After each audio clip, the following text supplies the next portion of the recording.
Misericórdia, vida, doçura, esperança nossa salva.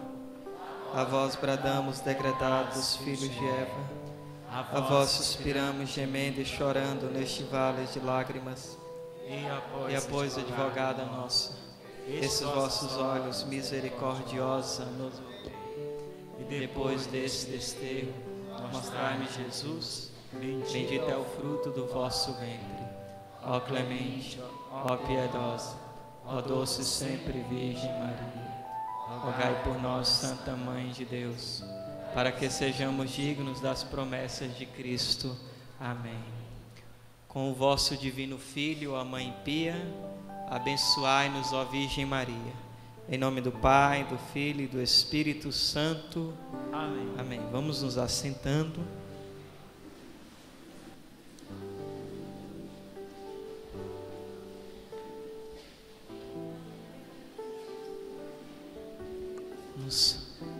Acalmando o coração. É a última pregação desse dia, no sábado, nesse congresso mariano. Depois nós veremos a Santa Missa, depois Santa Missa Adoração. Eu queria que vocês escutassem bem tudo que vai ser falado. É uma pregação difícil de fazer essa. Em vários lugares nós somos chamados a fazer essa pregação, então não é uma pregação muito fácil de se fazer. Porém, temos que fazer. E por que eu digo que não é uma pregação fácil de fazer? Porque essa pregação, ela desconstrói muitas coisas que em nós trazemos como algo que é normal. Então é uma pregação que choca as pessoas, de modo especial as mulheres. Então eu rezei muito a Nossa Senhora e ao Espírito Santo para que a palavra entre em nosso coração. O tema dessa pregação é tirado de um canto, depois da aparição de Nossa Senhora em Fátima, daquele canto a 13 de maio, né? Que tem uma parte bem assim: vesti com modéstia e muito pudor, olhai como veste a mãe do Senhor. Por muito tempo se caminharam em cima dessa canção. Então, se nós pararmos bem diante desse tema e olhar para a imagem de Nossa Senhora, nós vamos perceber que as mulheres não se vestem mais como a mãe do Senhor, que se veste de uma outra maneira. Então, Hélio, e agora? Entrou na nossa vida, tem pessoas que cresceu aqui, nasceu com isso que já tinha sido implantado. Então, por isso eu dizia, uma pregação difícil, porque desconstrói aquilo que nós achávamos que estávamos fazendo de uma maneira bem correta. Mas eu quero começar dizendo o seguinte: existe um evangelho em que os fariseus, querendo pegar Jesus em uma palavra, disse assim: Senhor, segundo a lei de Moisés, né? Ele falava isso. Primeiro faz uma pergunta assim: podemos repudiar qualquer mulher? Podemos repudiar a nossa mulher por qualquer motivo? A resposta de Jesus: acaso não leste o que estava escrito no princípio? Isso é importante vocês guardar. Olha a resposta de Jesus. Então vamos perguntar para ele: podemos dar carta de divórcio para a nossa mulher por qualquer motivo? Resposta de Jesus: acaso não leste o que estava escrito no princípio? E Jesus vai falar: Deus disse: o homem deixará pai e mãe e se unirá à sua esposa, a ponto que os dois não serão mais dois, mas uma única carne. E aí eles falam: mas Moisés permitiu. E Jesus vai dizer assim: por causa da dureza do vosso coração. E Jesus diz de novo: mas no princípio não era assim. Aonde você quer chegar com isso? Eu meditava muito isso lá em casa, porque nas catequeses da teologia do corpo, o Papa São João Paulo II começa com esse questionamento para falar do amor humano. E o que eu meditava e eu prestava atenção numa coisa: Jesus, para resolver um problema daquela época, ele volta aonde? No princípio, na fonte de tudo, na origem de tudo. Por isso é maravilhoso o que o Espírito Santo está fazendo na igreja. Nós temos voltado à origem. Nós temos feito algo que está escrito em um documento que foi direcionado para as congregações religiosas. Voltem ao carisma fundante. O que é o carisma fundante? O carisma que passou pelo coração do fundador. Aquilo que o fundador falou: esse é o nosso carisma. E quantas congregações religiosas enterraram o seu fundador e enterraram os carismas juntos? É outra congregação. Nós olhamos para a congregação, por exemplo, dos franciscanos, não tem nada mais a ver com São Francisco de Assis. Por isso eu concordo com o padre Paulo Ricardo quando ele diz: muitas congregações já deveriam acabar e dar oportunidade para as novas, né? Claro, com exceção a de São Francisco, Deus prometeu para ele que até os fins dos tempos existiria o franciscanismo. Mas por quê? Porque nós fugimos. E o Espírito Santo, de maneira maravilhosa, está fazendo isso na igreja, porque as coisas mudaram e não deram certo. E nós agora, o Espírito Santo está nos levando, e de maneira maravilhosa, isso começou no pontificado do Papa Emérito Bento XVI, voltando para as raízes da igreja, voltando para aquilo que a igreja sempre nos ensinou, e claro que continua agora no papado do Papa Francisco. Como o Cal falava aqui, as coisas que já estão sendo mudadas na liturgia, voltando porque perdemos aquilo que era desde o início. Algumas coisas fomos perdendo, e perdendo isso as coisas não deram certas. Então esse é um tema que nós vamos falar de sexualidade, por exemplo. E se nós queremos então também nos nossos tempos resolver o problema da sexualidade, nós precisamos estar atentos ao que Jesus está falando, voltar no princípio. Por isso então pegue a sua Sagrada Escritura, abra no primeiro livro, que é o livro de Gênesis, pegue comigo no capítulo 3, no versículo 7.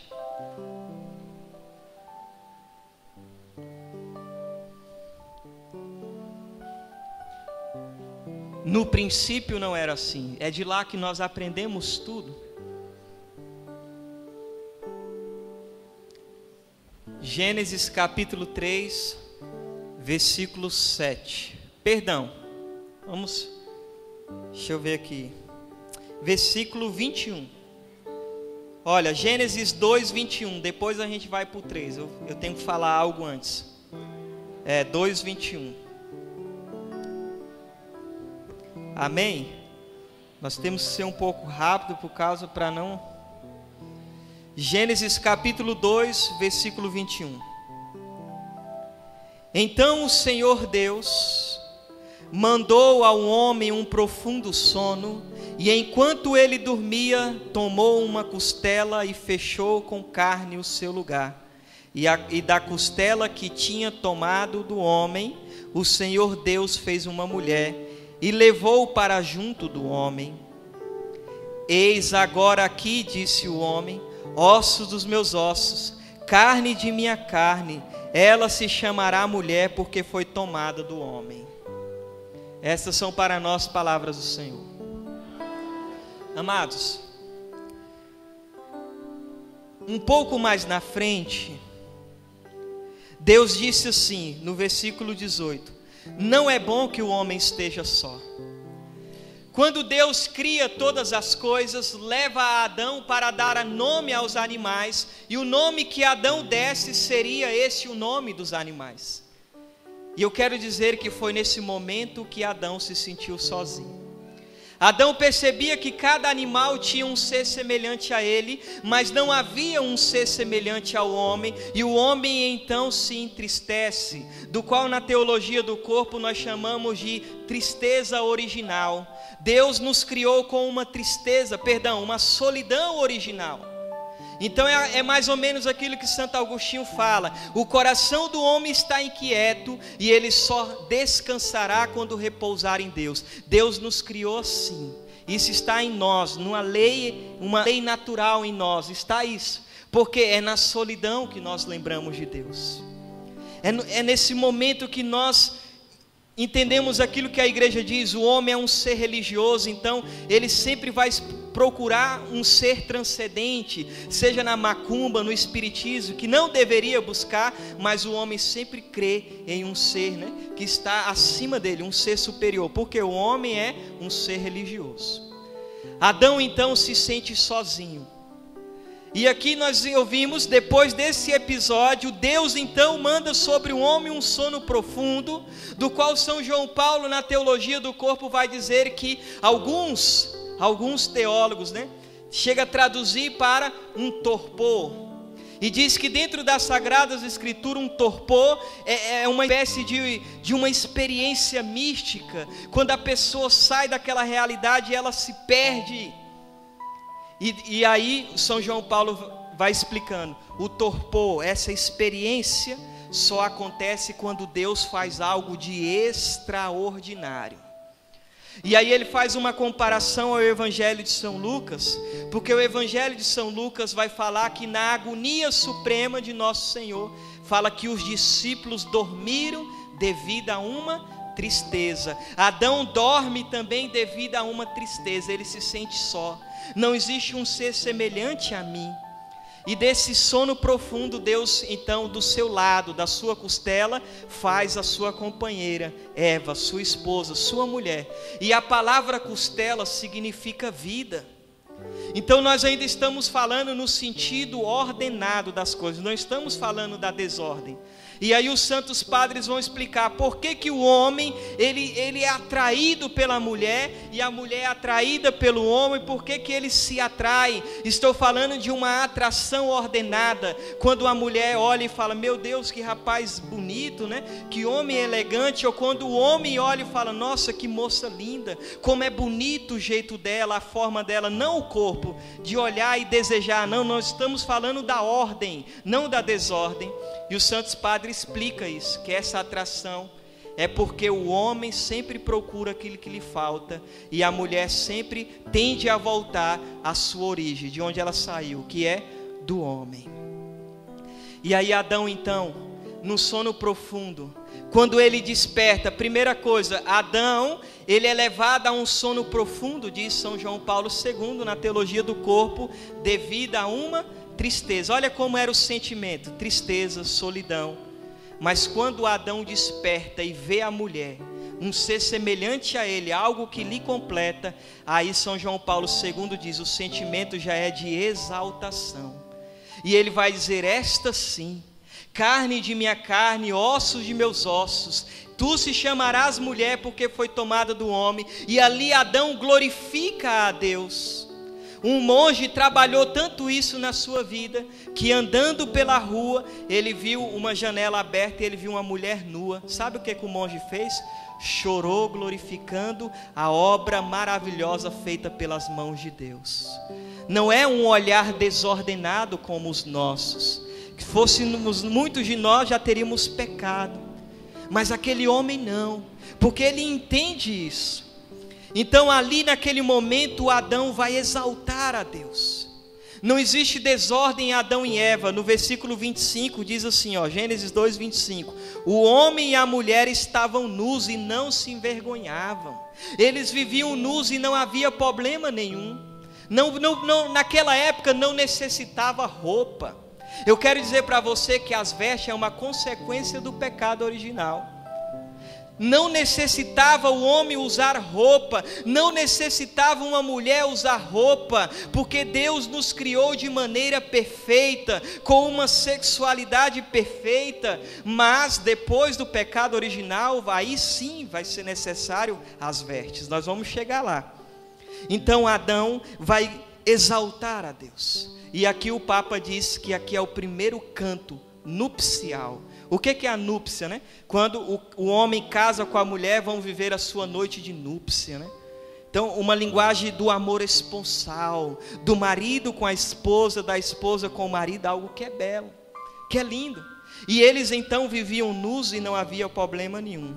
Mas surgiu a bendita serpente, que o Carl nos ensinou que nós temos que fazer o que com ela? Pisar, não é? E ela começa a seduzir Eva, a seduzir. E aí, o demônio diz assim: é verdade que vocês não podem comer da árvore que está no meio do jardim? Deus disse: se vós comereis, morrereis, né? No caso, Eva vai dizer que não poderia comer daquele fruto, daquela árvore que Deus havia proibido, do conhecimento do bem e do mal. Então a serpente diz assim, em Gênesis 3:4, ó não, tomou a serpente, vós não morrereis, mas Deus bem sabe que no dia em que dela comerdes, vossos olhos se abrirão e sereis como deuses, conhecedores do bem e do mal. E Eva deixou de acreditar em Deus, que diz a verdade, e acreditou somente no maligno. Por isso que Santo Irineu fala que Eva, pela sua incredulidade, nos entregou nas mãos do demônio. Não foi capaz de acreditar na verdade que Deus dizia, mas acreditou numa mentira que o demônio lhe contou. E aí a mulher então desobedece a Deus, come do fruto da árvore proibida. E aí o que acontece? Os seus olhos se abrem. Agora aí Gênesis 3:7. Então os seus olhos abriram-se, e vendo que estavam nus, tomaram folhas de figueira e ligaram-nos, e fizeram cinturas para si. Aí eles viviam nus e não havia problema nenhum.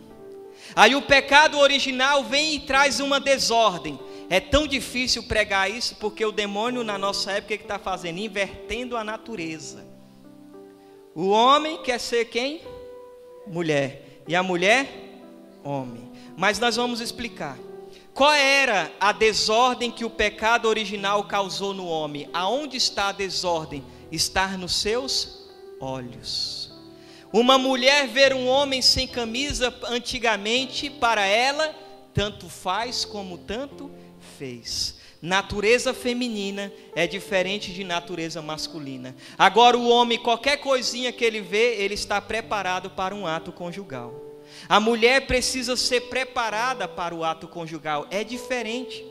Então a desordem do homem está no seu olhar. Pecado de pornografia era um pecado masculino. O homem é um animal que olha e seleciona: essa eu quero, essa eu não quero. É isso que o pecado trouxe ao homem. E o pecado, o que causou na mulher? A desordem na mulher, o querer mostrar-se. Deixa eu pegar aqui já uma parte, vocês só anotam porque o tempo é muito corrido. Eclesiástico 19:27. Quem tem a Jerusalém é 19:30. Mas na Ave Maria 19:27. A veste do corpo, o riso dos dentes e o modo de andar de um homem faz nos revelar quem ele é. Eu quero citar aqui um ato externo que revela uma desordem do interior. Qual a desordem que o pecado original causou em uma mulher? O querer mostrar-se. Não responda para mim, só para vocês, as mulheres, respondem no seu coração. Quando vocês compram uma calça e que vocês provam a calça, qual a primeira parte do seu corpo você olha no espelho? Por que quando a mulher passa por uma vitrine, que a vitrine é capaz de refletir a imagem dela, ela fica se olhando no espelho? Por que quando a mulher passa na frente de um carro que reflete a imagem dela, ela se olha? E nós sabemos qual é as partes que ela se olha. A mulher, às vezes de maneira inconsciente, ela sabe que a forma que ela consegue atrair o homem é com a sua sensualidade, com a sua beleza. Eu quero dizer uma coisa que eu espero que ninguém use isso aqui que eu vou falar para fazer o mal, viu? Vocês são conhecedores da verdade. Mas a mulher, com a sua beleza e sua sensualidade, ela pode escravizar o homem. Olha, lembra de Esté?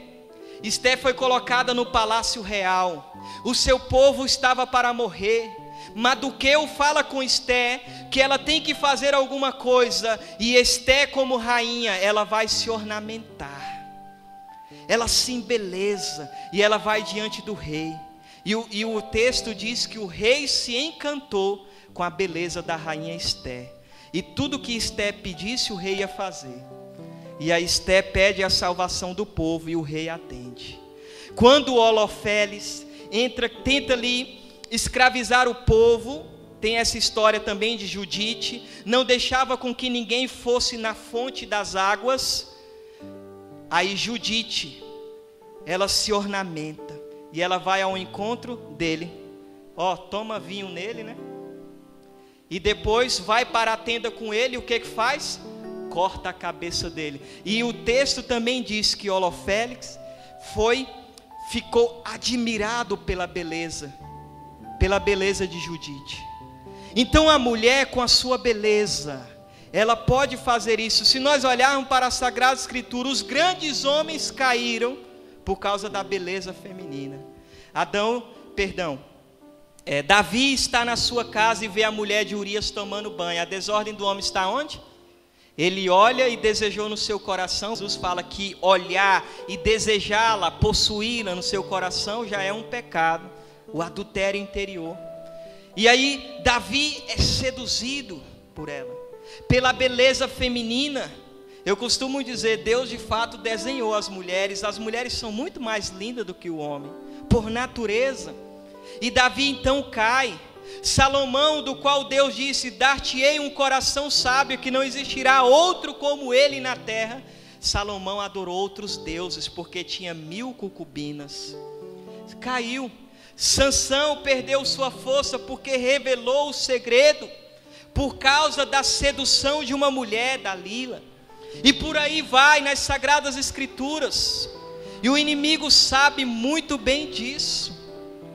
Então a mulher tem esse poder de conseguir escravizar o homem. Se não for um homem de Deus, que mortifica os seus olhos, que reza e faz uma coisa que diz São Filipe Neri: nesta área só vence os fujões, quem foge. Como você quer brincar com fogo e não quer se queimar? É a mesma coisa uma pessoa fala, vou caminhar em cima da brasa e não vou queimar meu pé. Lógico que vai. Eu vou pôr minha mão na fogueira e não vai queimar. Então é fugir das ocasiões de pecado, que é um tema também que não se prega. O padre, fazendo exorcismo, ordenou o demônio para que ele falasse qual a pregação que ele mais odeia. O demônio falou: eu odeio as pregações que ensinam a fugir das ocasiões de pecado, porque se você foge de uma ocasião de pecado, é quase que impossível você cair. Agora São Bernardo vai dizer o seguinte: é mais fácil ressuscitar um morto do que você estar numa ocasião de pecado e não cair. Então fugir do pecado, como está no livro de Eclesiástico 21, foge do pecado como se foge de uma serpente, pois se você se aproximar dela, ela te morderá. Então não se aproxima. Não existe diálogo com a tentação, você não deve dialogar com a tentação, você foge da tentação. Então essa seria a desordem na mulher, e essa seria a desordem no homem, o seu olhar. E o inimigo, sabendo disso, eu fico vendo, aí houve alguns planos, por exemplo, o plano da maçonaria, plano do comunismo. Eles armaram uma estratégia, como destruir a igreja. Sabe aonde eles tiveram como fonte? A própria Sagrada Escritura. Eles falaram como que o pecado entrou no mundo. São Paulo vai dizer lá em 1 Timóteo, no capítulo 2, versículo 14, não foi, ele vai dizer assim, e não foi Adão que se deixou iludir, e sim a mulher que, enganada, tornou-se culpada de transgressão. Então quem foi o primeiro que pecou? Adão ou Eva? Eva. Então como que o pecado começa a entrar no mundo? Pelo homem ou pela mulher? Entende? Isso aqui é importante. O pecado começa em Eva e vai ser consumado em Adão. Por isso a Mariologia diz: a salvação começa na Virgem e é consumada em Jesus Cristo, que é o novo Adão. Então aí eles falaram, o pecado entrou no mundo pela mulher, e é pela mulher que nós vamos destruir a religião. Então a maçonaria disse assim, lá em 1928, ela disse assim: a religião não teme a ponta da espada, Aí vamos corrompê-la. Aí dizia, vamos encurtar a saia da mulher, acima do joelho, vamos encurtar a blusa, porque a blusa vinha até aqui, vamos descer essa parte, e depois nós teremos dentro da igreja seios e pernas de fora. Tem ou não tem? Plano de quem? Maçonaria. Plano de quem? Do comunismo. Vamos mexer na mulher, porque sabe que a sensualidade é uma dos pecados que mais manda almas para o inferno. Já dizia quem falava isso? Santo Afonso Maria de Ligório falava isso. E aí o mais impressionante, a nossa mãe quis nos alertar. A Virgem Maria apareceu em Fátima, 1917, e ela disse uma coisa. Ela disse assim: virão umas modas que ofenderão a nosso Senhor. Virão umas modas que ofenderão a nosso Senhor. Como que nessa época as mulheres se vestiam? De vestido e de saia. Sabe quando surgiu a calça para a mulher? 1920. Quantos anos depois da aparição de Nossa Senhora? 3 anos.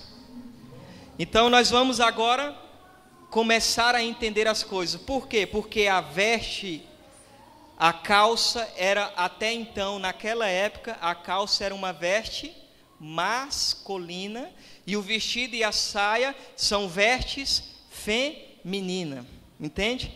Então tinha-se isso, né? Era essa, como que eram as coisas antigamente, era assim. Em Deuteronômio 22, versículo 5, diz assim: o homem não se vestirá de mulher, e a mulher não se vestirá de homem, pois isso é abominável diante dos olhos de Deus. Mas voltando um pouco aqui atrás, que eu já ia esquecendo de uma coisa, eu dizia que a veste era uma consequência do pecado original, né? Deixa eu voltar aqui, que eu já ia esquecendo dessa parte. Então nós lemos aqui no versículo, em Gênesis 3, 7, que os seus olhos se abriram, e vendo que estavam nus, né? Aí já vem a desordem do olhar, começam a ter vergonha. São João Paulo II também diz que Deus dá a vergonha como um ato de autodefesa. Então, se uma mulher ela está tomando banho, logicamente, como que a mulher banha? Nua. E se ela perceber que existe algum perigo, né? A porta está aberta, e alguém vai entrar, qual a primeira reação da mulher? De se cobrir. Então Deus nos deu essa graça, para que a vergonha é para cobrir o corpo. Então, se hoje nós não cobrimos mais o corpo, é sinal que nós não temos mais essa vergonha. Uma vergonha que Deus dá como alta defesa, para que ninguém conheça a nossa nudez. Então o que acontece? Aí eles vão fazer para si uma veste. Com folhas de figueira, eles começam a tampar o corpo, mas a veste que Adão fez só tampava os genitais. Então Adão faz uma veste, mas agora nós vamos entender que a veste que Adão fez não agradou a Deus. Existe uma forma de se vestir que agrada a Deus.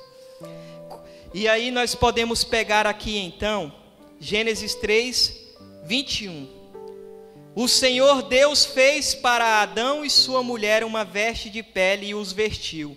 Mas na Jerusalém, que também é uma Bíblia que se aproxima daquilo que são, como era no original, diz que Deus fez uma túnica. Uma túnica. Por quê? Porque a túnica, nela está todos os padrões exigidos pela modéstia. Porque o que é modéstia? Tem gente que usa saia, vestido, mas não são modestos.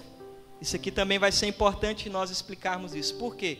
Uma saia e um vestido que marca o corpo e que mostra as curvas do seu corpo não é um vestido modesto. Tem que ser algo que tampa por completo. A túnica, ela vai cobrir todo o corpo, e a túnica ela não marca. Um vestido e uma saia que marca não é modesto. Pode estar daqui para lá nos pés, mas se não tampa essa parte, não é modesto. Primeira coisa que nós precisamos entender, e depois tem que amadurecer essa ideia, porque modéstia não é só a roupa. Existe a modéstia no rezar, a modéstia no falar, a modéstia no andar, a modéstia na Santa Missa. Então, amplia essa questão de que modéstia é só roupa, não. Tá. Então Deus faz uma veste, mesmo depois que Adão tinha feito. E isso, né, os padres que pregou muito sobre modéstia nos ensina que então existe uma forma de se vestir que agrada a Deus. Qual é a forma? Aquela que tampa o corpo. Aquela do qual você não utiliza do seu corpo como um instrumento de pecado, como um instrumento do mal. E aqui então eu volto naquela parte. Aí surge a calça para a mulher. A calça também nasce do feminismo radical, do que queria dizer que homem e mulher são iguais. Isso aí destrói, gente. Olha, o que eu vou falar agora não é porque a UL é machista, não. Mas quando o feminismo começou a querer fazer que a mulher fosse o macho de casa, o homem de casa, desgraçou tudo na sociedade e na família. Desgraçou tudo. Porque é bíblico. Assim como Jesus é a cabeça da igreja, o que São Paulo diz? Que quem é a cabeça da igreja? O homem. Isso aí é uma coisa que está na palavra de Deus. Aí a mulher começou, não, nós agora também temos os nossos direitos, concordo.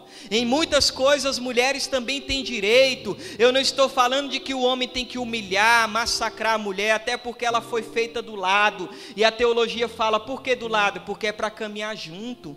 Por que Deus não fez a mulher dos pés do homem? Porque ele não pode pisar nela. Por que Deus não fez a mulher da cabeça do homem? Porque a mulher não pode pisar e dominar o homem. A palavra submisso vem de uma palavra suporte. A mulher sábia é aquela que dá suporte para o homem. A mulher sábia é aquela que edifica a casa de Deus.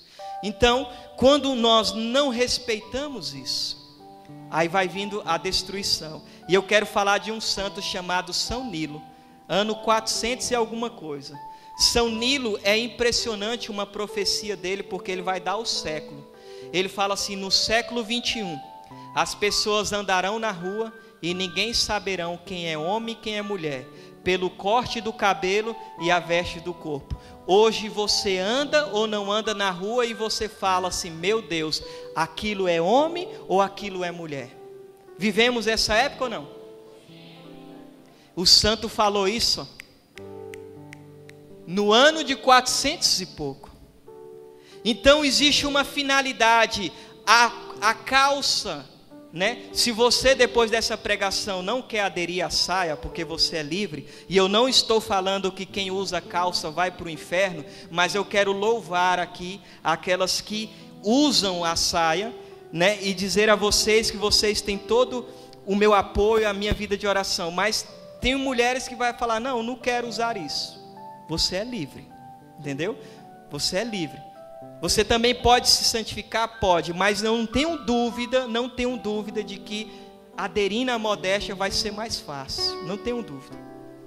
Então vocês são livres. Não estou dizendo que quem usa calça vai para o inferno, mas então se você não quer aderir à saia ou vestido, eu quero te convidar a pelo menos usar uma calça mais folgada, algo que não marque o seu corpo. O ideal, vou deixar bem claro aqui, o ideal seria a saia e o vestido. Eu queria que todas aqui usassem, esse é meu desejo, mas vocês são livres, entende? Por que eu estou falando isso? Para depois não dizer que o Hélio veio aqui e impôs, diz que quem usa calça vai para o inferno. Eu não estou impondo nada a ninguém, entendeu? Vocês é livre. Mas o que eu quero dizer, por quê? Porque a calça tinha uma finalidade, qual? Ela marca o corpo do homem. A gente foi acessar a internet ali na praça, tinha um cão lá do nosso lado, sentada com as pernas abertas, sem nenhum pudor. Olha, a mulher, gente, a gente ri, mas é verdade. A calça apertada está tudo exposto. O seu genital, mulher, está exposto. A parte da frente e a parte de trás está exposta. E aí a mulher se torna uma ocasião de pecado. Então, como, minha irmã, com muito amor eu quero te dizer isso, como você vai rezar o Pai Nosso dizendo, não nos deixeis cair em tentação se você é uma tentação para o teu próximo? Como? Glória a Apolo, quando estava lá, que os demônios iam levar ela para o inferno, que Deus permitiu essa experiência, e Deus foi falando dos mandamentos, e quando disse, não cometerás adultério, ela disse, eu nunca adulterei, Senhor. E Jesus falou para ela, o adultério não era só ter dormido com outro homem. Se um homem olhar para você, se você expõe o seu corpo, se torna um objeto de pecado, se o homem olhar e desejar, você já é uma adúltera. É muito sério, gente. É muito sério isso. Entende? Do que nós estamos falando. Hoje, claro que eu dizia que essa pregação vai espantar, porque tem gente que ainda acha que se masturbar não é pecado mortalmente. Infelizmente tem sacerdote que vai dizer que não é pecado. Tem gente que no nosso tempo fala bem assim, falam de castidade, ainda existe isso. Então o pecado parece que deixou de ser pecado. Parece, não estou dizendo que deixou, porque o pecado é pecado. Mas para muitos parece que deixou de ser pecado, por causa da imoralidade do qual nós vivemos, de uma situação tão difícil. É triste, é lamentável o mundo em que nós vivemos. Então nós devemos tomar muito cuidado com isso. O nosso corpo é o que? Disse São Paulo, templo do Espírito Santo. Eu vou explicar uma coisa que eu aprendi na teologia moral. Quando nós somos batizados, nós nos tornamos o que? Igreja católica. Nós tornamos o corpo de Cristo, ou seja, você é corpo de Cristo, você é membros do corpo de Cristo. São Paulo diz assim, lá em 1 Coríntios 6,15, tomareis porventura os membros de Cristo e farei membros de uma prostituta? De modo algum. Meu Deus, que palavra dura, né? Eu quero dizer a vocês uma coisa que eu fiquei espantado. Se eu pegasse o Santíssimo Sacramento e jogasse aqui no chão e pisasse em cima, vocês iam ficar louco comigo, não ia?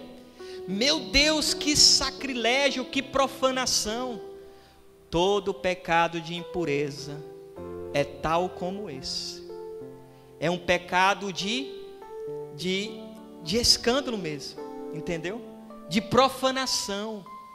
Nós precisamos entender que nós somos um templo sagrado. Eu falo isso na minha comunidade. Sabe como é o namoro na comunidade missionária mariana hoje, Cal? Pegar na mão. Mão, é isso aqui. Eu falo para meus filhos, tempo de namoro é tempo de você conhecer a alma do outro. Um documento da igreja diz que no namoro, quem namora, quem está no noivado, se preparando para o matrimônio, vive um período de sacrifício. Porque os corpos pedem o pecado. E eles vão se sacrificando, dizendo não. Mas quando eles casam, eles vivem um período de oblação. Eles podem consumar. Eles podem viver aquilo. É lindo, gente. Isso é maravilhoso. Aí agora eu estou pensando em liberar, porque também não estou dizendo que é pecado, quem beija na boca vai para o inferno. Na nossa comunidade, aí o que eu estou pensando? Um selinho quando se encontra e um selinho quando vai embora. Porque eu pensei, né, em colocar a exceção, o selinho, mas a exceção sempre vira regra. Por que eu estou falando isso? Olha, sabe o que os santos diziam? Antigamente, olha, e eu estou sendo muito leve aqui, viu? Tem gente que ainda vai ficar com ódio, vai dizer, o Hélio Maria esfriou. Mas não, aqui é o primeiro congresso, a gente não pode chegar também descarregando tudo, né? Mas antigamente se falava que o beijo na boca era pecado mortal. E eu ouvi uma vez que Santo Afonso diz que o beijo é a preparação para o ato conjugal. Quando o homem e a mulher casam, eles não ficam, claro que às vezes dá um selinho aqui, outro ali, mas o casal não fica se beijando toda hora. Não porque o homem não ama a mulher e não porque a mulher não ama o homem. Mas em que momento que o casal começa a se beijar? Quando eles vão vivendo esse momento, e desse momento eles partem para a relação. É ou não é? Quem é casado? Por quê? Porque o beijo é uma preparação. Então, se o beijo é uma preparação, como que você vai começar uma coisa que você não pode consumar? Entende? Então assim, são coisas aqui que nós estamos colocando, mas que eu quero dizer, vocês são livres. Na minha comunidade é assim, porque nós estudamos muito, nós tivemos muita formação, e eles mesmos me pediram para viver isso. A modéstia entrou na comunidade, eu tinha esse desejo no coração, mas eu pedi quem? A Nossa Senhora. Minhas filhas falaram, nós queremos viver a modéstia. Eu tinha isso no coração, por quê? Porque na comunidade missionária mariana eu tenho um desejo de formar casais santos. Porque o problema, São João Paulo II dizia, o problema da sociedade se resolve se resolver o problema da família. Se tiver família santa, sociedade santa, teremos padres santos. Então o problema está aí na família. Então eu penso muito nisso. Então eu tinha esses pensamentos. Aí graças a Deus eles chegaram em mim e falaram, nós agora queremos namorar sim. Eu fiquei profundamente feliz. Porque o namoro é o tempo de conhecer a alma. É isso mesmo que eu quero. Conhecer o temperamento do outro, as misérias do outro, e aí tomar uma decisão se você quer viver o resto da sua vida ao lado dessa pessoa. Quando vocês casarem, aí você pode conhecer o corpo do outro. Aí é uma vontade de Deus com que isso então aconteça. Aí como que nós vamos ter namoro santo? Se você chega na casa da sua namorada, ela está com as pernas de fora e os seios de fora. É impossível.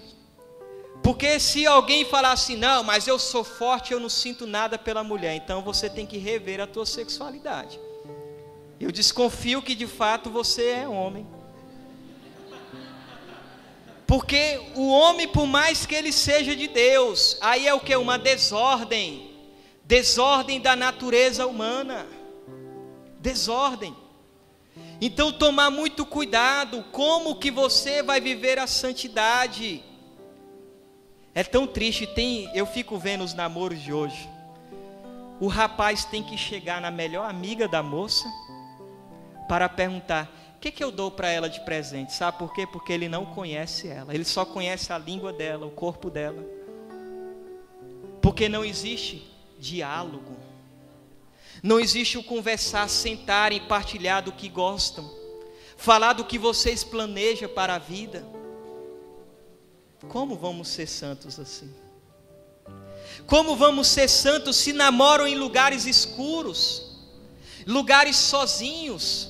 O ideal é namorar perto de pessoas. Por exemplo, na sua casa, né? Sua mãe está lá na cozinha, você está lá na sala. Porque você vai ter coragem de ter relação com teu namorado na frente da sua mãe? Nunca. Então é fugir das ocasiões de pecado. Entender por que isso, Hélio? Porque o meu corpo é templo sagrado.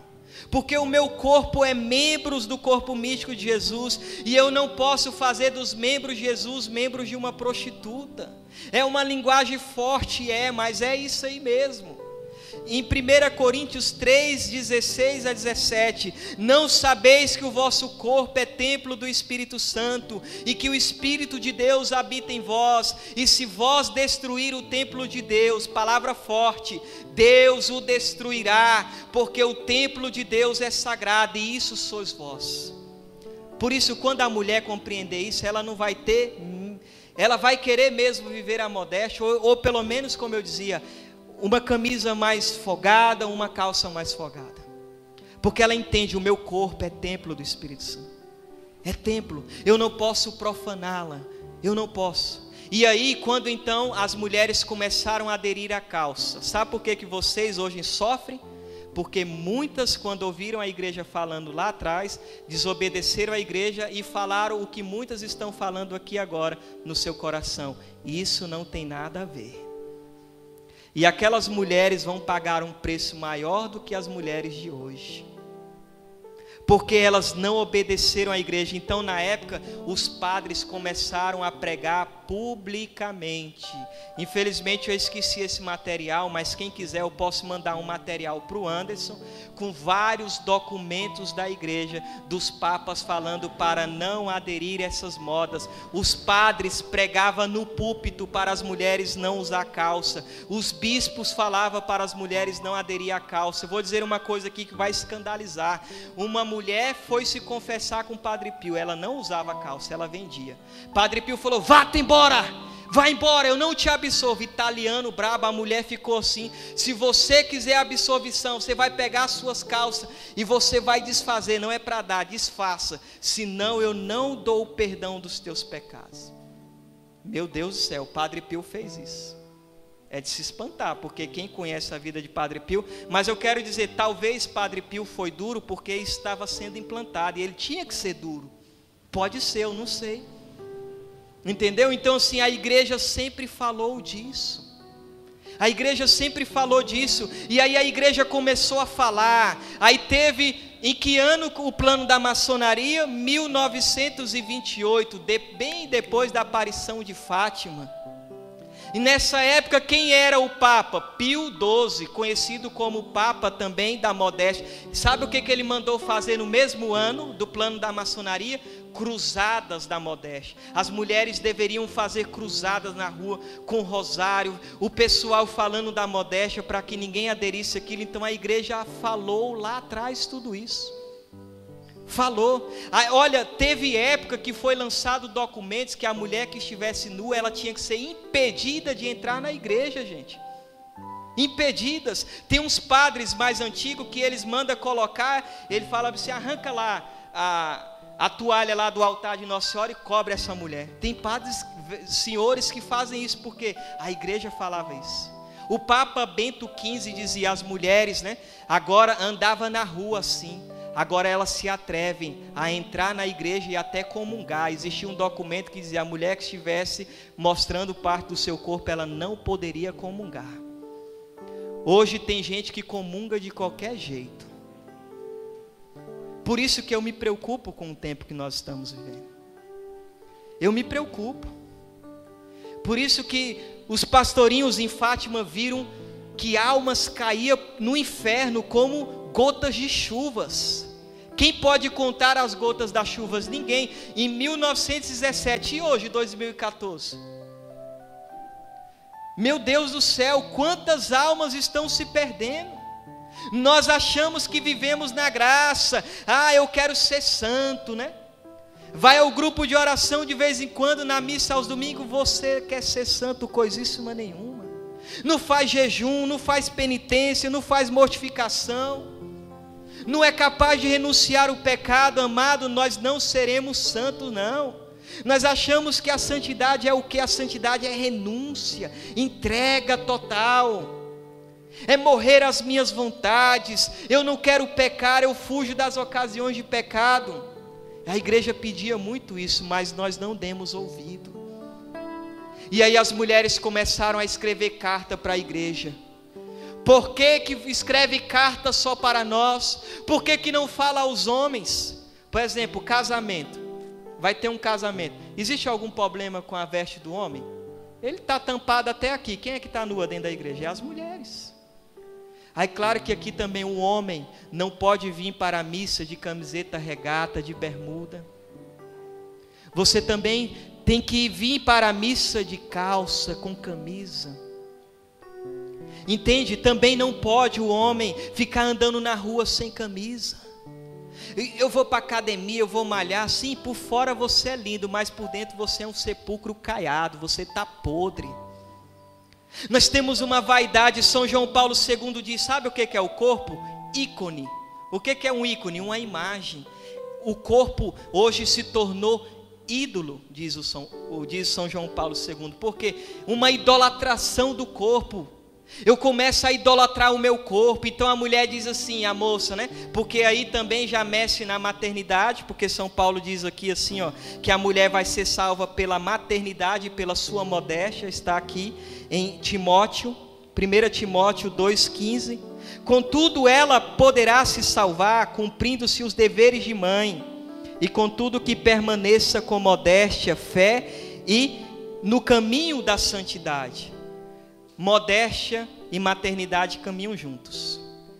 Entrou na comunidade uma moça que era roqueira, só vestia roupa preta, tênis all-star, negócio de rosa, essas coisas. A modéstia mudou ela.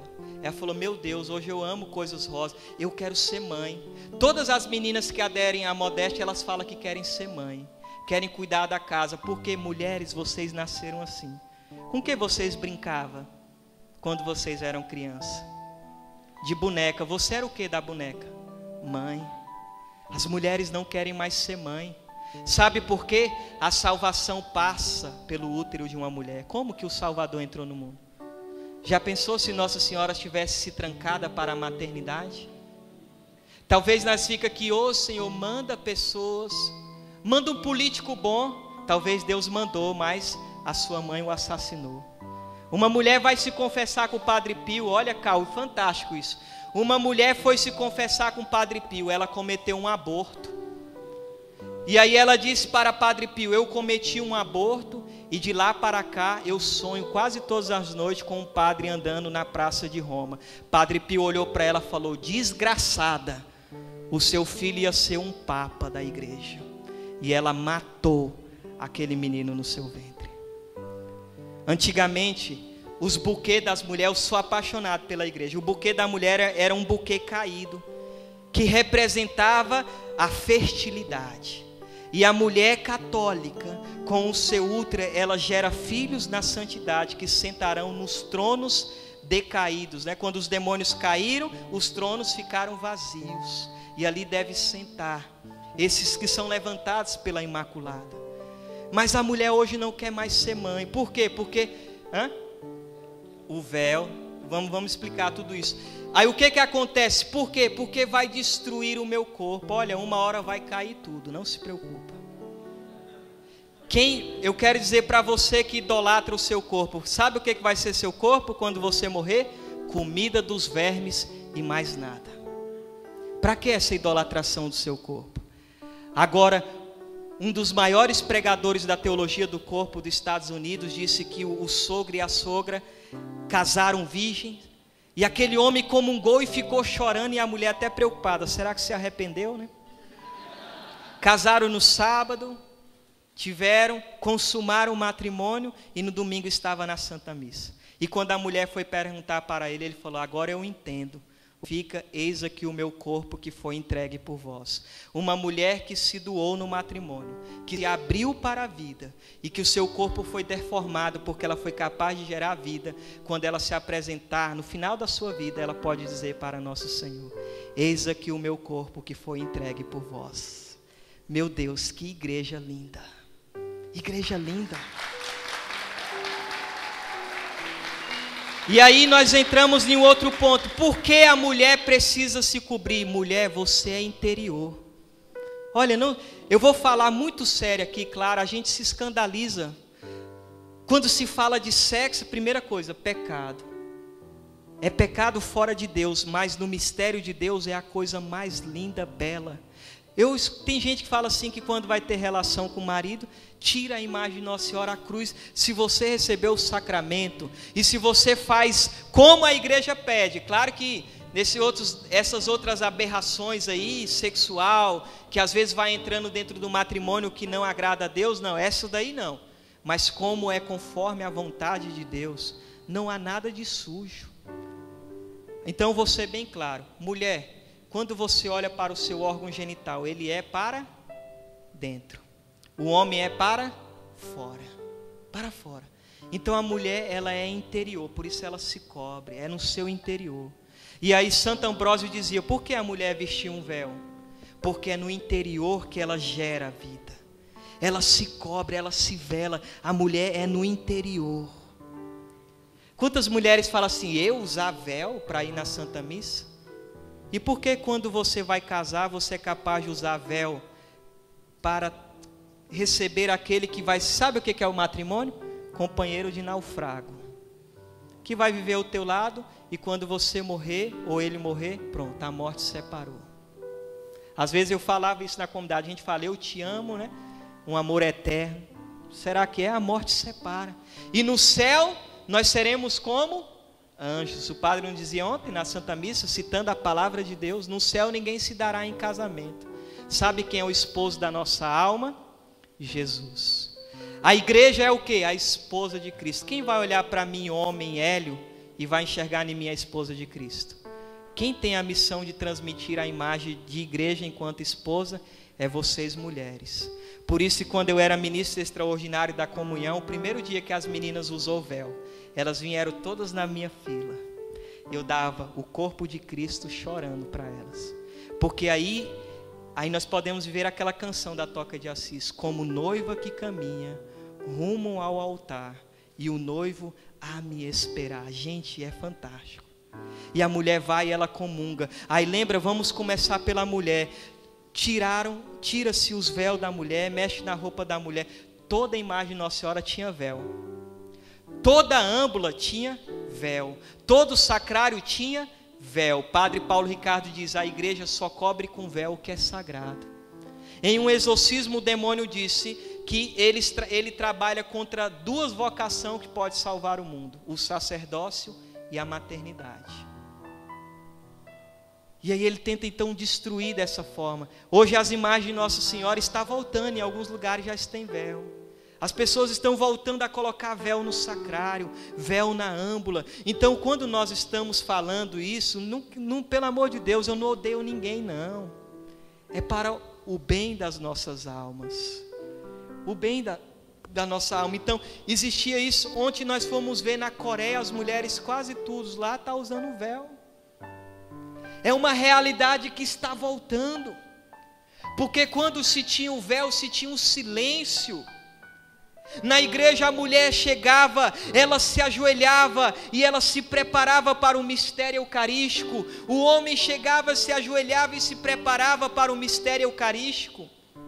Quando nós pegamos, por exemplo, no documento que eu dizia aqui, introdução ao missal romano, diz que antes da missa deveria ter um silêncio profundo. Não é previsto, por exemplo, pelo menos no missal, mas aí pode ser adaptado segundo as normas do bispo, né? O bispo pode, como o Cal aqui explicava, em cada diocese tem um bispo, tem a conferência, a CNBB, mas não era previsto, por exemplo, pelo missal, aquele comentário. Qual era a forma mais correta? Silêncio na missa. Na sacristia tinha que ter um sino e o padre tocava o sino. Quando toca o sino, todo mundo de pé. A procissão de entrada. Nesse documento está escrito que após uma leitura, após a primeira leitura, a pessoa desce e deveria ter um instante de silêncio. Canta-se o salmo, segunda leitura, silêncio.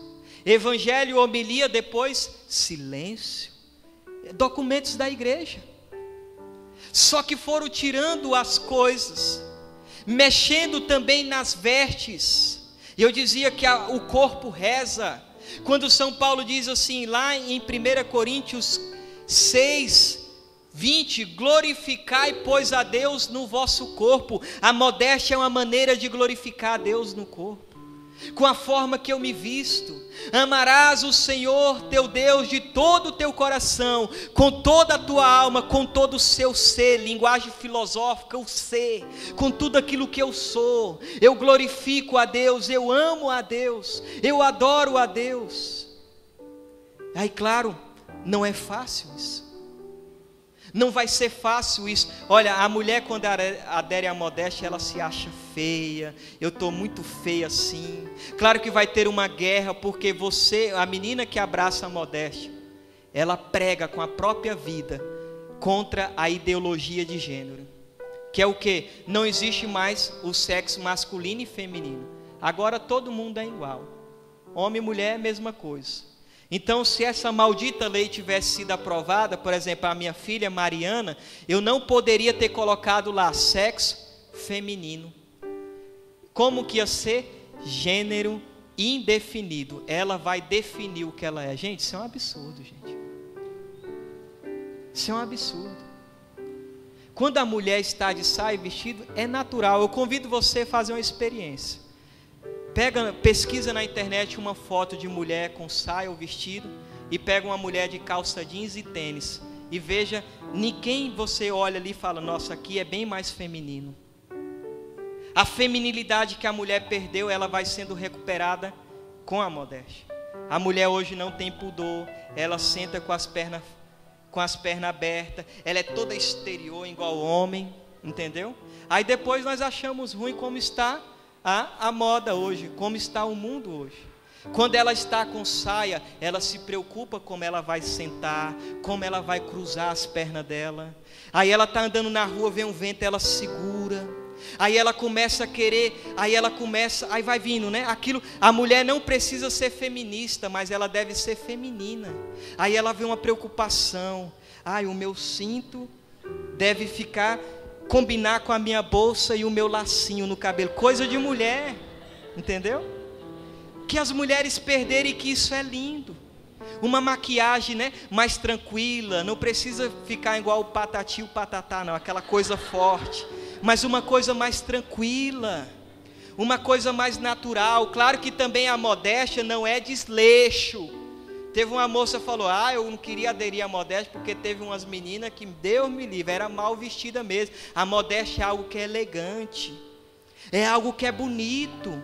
Então a mulher pode sim, um esmalte mais claro, leve, né?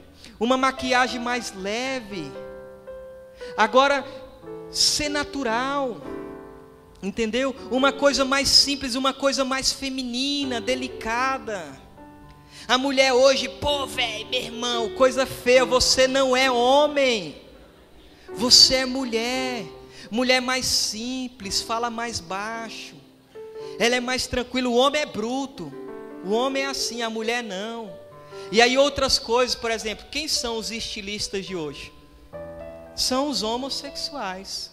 E para o homossexual o mundo é rosa, o mundo é gay. Não, gente, é sério, o mundo é gay. Aí já viram que agora a calça para o homem é uma calça colada, decote para o homem, decote. Olha, quando eu me formei lá, aí era para tirar foto de terno e gravata, e tinha um militar lá. Militar é bicho bruto, né?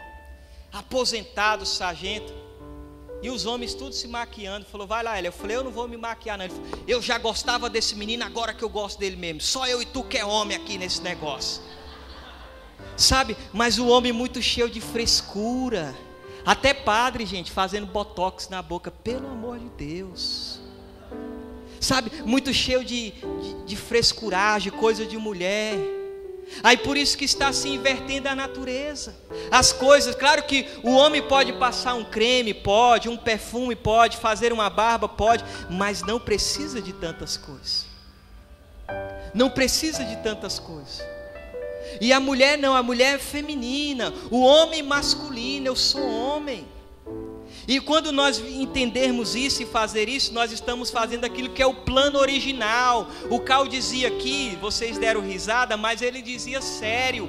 Deus fez Adão e Eva, não Adão e Ivo. É Adão e Eva, é homem e mulher. Um matrimônio para ser válido, está lá no Código de Direito Canônico, tem que ser varão e mulher. Aí eu fico vendo, as ideologias vai sendo implantadas. Eu não vou chamar isso de casais, porque não é casal. Duas mulheres se ajuntaram, começaram a morar junto e adotaram um menino. Elas andavam nuas dentro de casa, sem nenhum pudor. Olha a minha preocupação, sem a referência de pai, o que vai ser? O que vai ser de dois homens que se uniram e adotaram uma criança, sem referência de mãe. Sem referência de mãe. Aquele menino via as duas mulheres nuas, e ele percebia que o órgão genital deles não era como o da mãe. As mulheres estão lá para dentro e começam a ouvir o grito e o choro da criança. Quando chegaram lá, o menino estava deitado no chão, ensanguentado, porque ele tinha decepado o pênis dele, gente. Essa desgraçada, você é uma desgraçada, Marta, do PT, e toda o PT é uma desgraça. Sabe o que essa mulher quer colocar como lei? Não ter dia de pai e de mãe. Na certidão não ter nome do pai e da mãe. Eu falava para minha esposa, se meus filhos forem para a escola, eu vou morrer por aquilo que é a vontade de Deus. Nós não podemos deixar com que essas pragas do inferno implante aquilo que eles querem sobre nós. Como é que vai tirar dia de pai e mãe? Vai tirar porque o menino lá tem dois pais. Vai tirar porque o menino lá tem duas mães. Não, Deus deixou pai e mãe.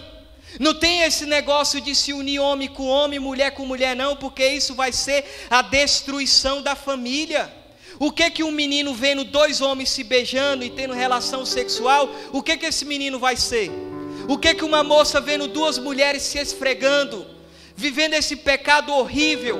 Porque Deus Pai revelou para Santa Catarina de Sena que um pecado contra a natureza, os demônios viram as costas para não ver de tanto nojo. Quando um homem está tendo relação com o homem, até os demônios viram as costas para não ver. Quando uma mulher está tendo relação com outra mulher, até os demônios não querem ver de tão horrível que é. E isso hoje no nosso tempo parece que é normal, mas eu quero dizer para você aqui, em São Francisco do Pará, e aonde esse CD chegar, isso não é normal. E São Paulo dizia que nós não podemos nos conformar com este mundo.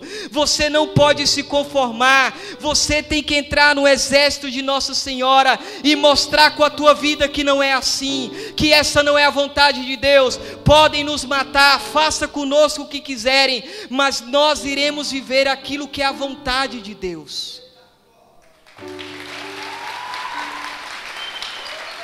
A vontade de Deus.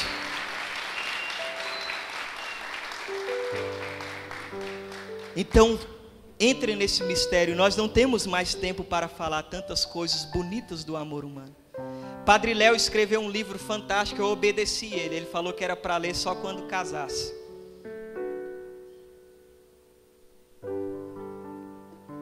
Existe um livro chamado Sede Fecundos. O Padre Léo disse uma coisa que eu pude viver dentro do meu sacramento. Ele falou: o homem e a mulher é o único que podem se relacionar olhando nos olhos. Gente, não tem algo mais lindo do que isso. Quem ama a esposa e a esposa que ama o marido entende o que eu estou falando. Porque é nesse momento que eles se tornam uma só carne. O Padre Léo disse que esse momento é como você está atualizando o sacramento do matrimônio na sua vida. É algo que é belo, é lindo. Eu quero dizer a você, moça, vale a pena você se guardar para aquele que é o escolhido para ti. Rapaz, vale a pena. Eu tive uma vida muito desordenada, andando com quem não prestava, mas na área da sexualidade Deus me preservou. E como foi bom ter me guardado para minha esposa. Como foi bom para minha esposa ter se guardado para mim. Que alegria nós saber que um sempre pertenceu ao outro. Gente, é lindo. E aí o amor não para só no casal, dizia o Papa Paulo VI, mas o amor é capaz de gerar, e gerou o João Paulo, gerou a Mariana, gerou o Ângelo. E o casal, Hélio, que não pode ter filho, ele gera no coração. O Cal, sabe o que você fez, Cal? Até agora não veio, nós acreditamos muito na graça de Deus que vai vir um filho de sangue. Mas na adoção, é o único momento em que o homem pode fazer do seu coração um útero. Ele gera no coração. Um casal, olha, é triste. O padre dizia para nós, a maternidade de Nossa Senhora deve nos ensinar. E um paroquiano dele que cuida de animais, veterinário. Uma mulher cheia de dinheiro, chegou chorando com um cachorro, está morrendo. E o veterinário olhou: vamos fazer uma cirurgia, pode ser que não escapa. E ficou ali operando horas e horas, e a mulher ali chorando, esperando uma notícia do cachorro. O cachorro agora vai se recuperar ali, completamos a cirurgia, mas aí ele dizia: tem muita chance dele morrer, né? E aquela mulher chorava. E o marido dizia: amor, vamos para casa. Eu não quero ir para casa. E o homem doido para... não, deixa, vamos ter nosso filho. Eu não quero filho. Tem gente que hoje os filhos é cachorro, é gato. Isso é uma vergonha. A televisão mostra: ai fulano, eu vi um cachorrinho ali. Claro, não estou falando que a gente tem que destruir os animais. Sozinho, e até chora na televisão, passando fome no lixão. Passa por um pobre, o que tu faz, sua desgraçada? Nada. Olha o que é o ser humano hoje, nada. Nada. A gente se fechamos para essa realidade. E o cachorro morreu e o marido falando: vamos ter um filho. Eu não quero saber de filho. O meu filho era esse cachorro. Meu Deus do céu, gente. Olha o mundo que nós estamos vivendo. E aí nós precisamos entender isso. Se abrir. Olha, não tem coisas mais lindas do que ser pai. Mesmo quem é pai gerado no coração. Eu duvido quando aquelas crianças olham para o Cal e dizem assim: painho. Cal chega cansado da missão: painho, estava com tanta saudade de você. Nós choramos, gente, é algo que é lindo. Agora eu entendo meus pais. Minha mãe dizia: quando você for pai, você vai me entender. A preocupação que nós temos pelos filhos, o quanto nós amamos pelo filho. Olha, sabe qual é o meu maior medo hoje de morrer? O que vai ser dos meus filhos. Eu olho para o João Paulo, para os meus filhos, e tem dia que eu choro, porque eu sei, Cal, que um dia eu vou morrer, e eu vou ficar sem eles por enquanto. Eu olhei para o João Paulo esses dias e disse para ele: filho, você precisa amar a Deus, porque papai vai morrer, mas papai vai para o céu. E se você andar no caminho de Deus, quando você morrer, você vai encontrar com o papai no céu. E ali nós não iremos nos separar o resto de todo dia. Eu não aceito que eu não vou pôr nenhum filho no mundo para ir para o inferno. Então é algo que é belo. Família é algo que é tão lindo, que é tão sagrado, que até Deus quis ter um filho. Olha o que o Cal dizia: eu talvez não dê muita coisa para o meu filho, né? Mas eu posso dar para ele o paraíso. Imagine, Cal, vai ser uma alegria nós sofrer tanto como nós sofremos. E quando morrer, estiver no céu.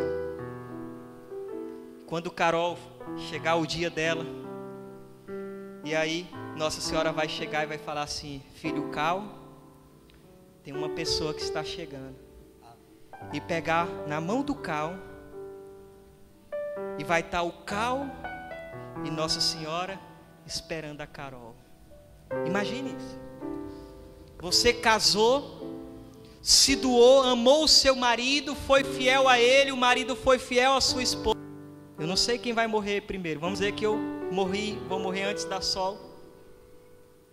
E se eu tiver a graça de me salvar e a Sol caminhar em santidade, Nossa Senhora vai falar: está chegando uma pessoa que você ama muito. E eu vou poder abraçar a minha esposa e dizer para ela: seja bem-vinda ao paraíso. Obrigada, porque você me amando, rezando por mim enquanto eu estava na missão, a sua oração me alcançou o céu. E aqui, dias e noites, eu pedia para Deus, enquanto você estava na terra, cuidando dos nossos filhos, que você e eles tivessem a graça de se salvar. E aí ela entra no paraíso. Aí um dos nossos filhos morre, aí está eu, a Sol, Nossa Senhora, para receber os nossos filhos. Mas para isso é preciso andar em santidade no meio dessa humanidade. É possível ter famílias santas, e isso deve começar a partir de nós. Louvado seja o nome de nosso Senhor Jesus Cristo.